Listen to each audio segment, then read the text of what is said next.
partenariat que nous allons consacrer ce matin se fait avec l'Institut supérieur de l'immobilier et de l'habitat, établissement de formation de la Chambre de commerce et d'industrie de Limoges, et notre propre école de gestion et de commerce Tarbes-Pyrénées que vous connaissez bien. Nos deux institutions, nos deux chambres consulaires et nos deux centres d'école de formation souhaitent développer à Tarbes une formation en apprentissage sur 2 ans, préparant au métier de négociateur et gestionnaire en immobilier.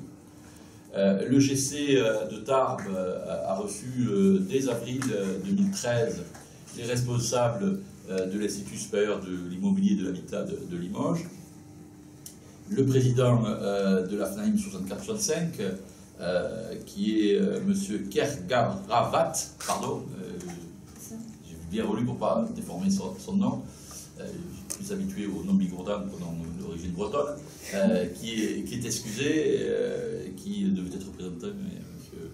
Estrade va arriver dans quelques minutes, mais il était important aussi pour nous d'avoir l'engagement des représentants de la profession. La directrice de la ville était déjà présente dès le mois d'avril 2013, ainsi que d'autres professionnels de l'immobilier dans les Hautes-Pyrénées. C'est à partir de cette manifestation d'intérêt portée par les professionnels pour une formation professionnalisante de qualité et répondant aux besoins du secteur, notamment dans le domaine de la gestion immobilière, que nous avons décidé d'aller plus avant dans le portage et dans l'élaboration de ce projet. Vous savez que ce qui fait une des marques de fabrique des formations portées par les chambres de commerce et d'industrie, et Dieu sait, chers collègues, que nous avons pour mission plus que jamais de défendre les valeurs portées par le réseau consulaire en ces temps chahutés.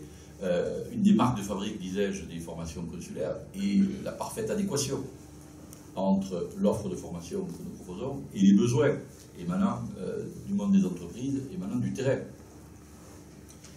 Cette convention de partenariat, donc ce projet aboutit à la signature aujourd'hui d'une convention de partenariat entre nos deux chambres, Limoges et Tarbes, qui permet de fixer les axes de développement et la formation de négociateurs gestionnaires immobiliers portés et animés au sein de l'école de gestion et de commerce. Un taux de placement qui dépasse les 80% est un facteur et un indicateur de performance extrêmement important à nos yeux.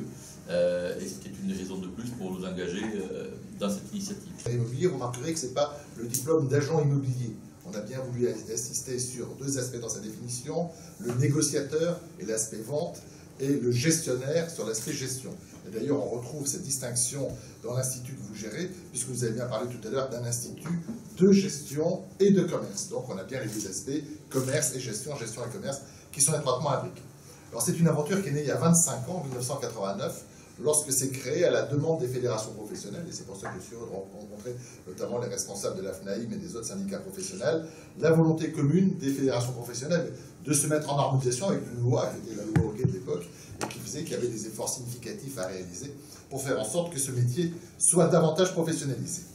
En 1991, la Chambre de commerce de Limoges, avec les syndicats professionnels, crée un observatoire de l'immobilier. J'y reviendrai tout à l'heure, mais ça fait partie de cette cohésion étroite entre les professionnels et les écoles.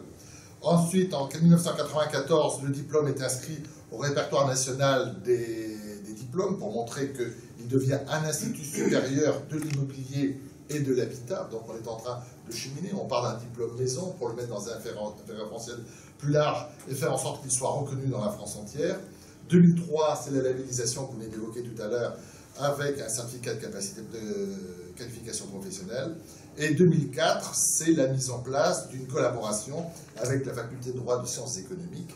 C'est l'occasion de montrer de Limoges, c'est l'occasion de montrer que le réseau consulaire n'est pas un réseau consulaire en matière de formation, qui est un adversaire du réseau public et qui est en train d'essayer de ferrailler contre l'université et contre les établissements d'enseignement public.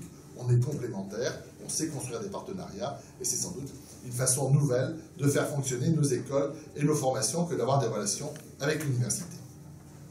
Décembre 2012, ce sont les premiers pourparlers exploratoires avec la Chambre de commerce et d'industrie de Tarbes. Avril 2013, c'est la présentation de la formation aux professionnels pour qu'ils puissent vérifier eux-mêmes que ça correspond bien à leurs aspirations. Et janvier 2014, c'est la validation de l'ingénierie pédagogique qui nous vaut le plaisir d'être parmi vous aujourd'hui. Ça, c'est sur une démarche elle a 25 ans de passé. Je serais tenté de dire, quitte à faire rougir Mme Reynaud, qu'elle a 25 ans de succès, et c'est pourquoi c'est sans beaucoup d'appréhension qu'on pense que quand on trouve une chambre de commerce et d'industrie comme la vôtre, qui a une vraie volonté, un vrai savoir-faire et des bases solides dans ce domaine-là, on peut essayer de la développer et de faire en sorte qu'elle soit plus ouverte qu'elle ne l'est aujourd'hui. Alors cette formation s'appuie, j'essaie de le dire discrètement, mais je vais insister lourdement maintenant, sur un échange permanent avec les professionnels.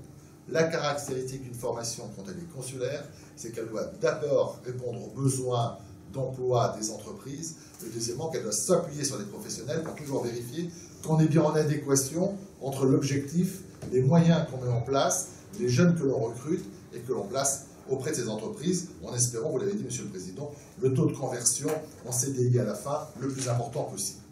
Un des éléments sur lequel on s'appuie, c'est l'Observatoire de l'immobilier de la Haute-Vienne. L'Observatoire de l'immobilier de la Haute-Vienne, c'est le rassemblement de tous les professionnels immobiliers dans un club. Ce n'est pas une structure, ce n'est pas une association, il n'y a pas de cotisation.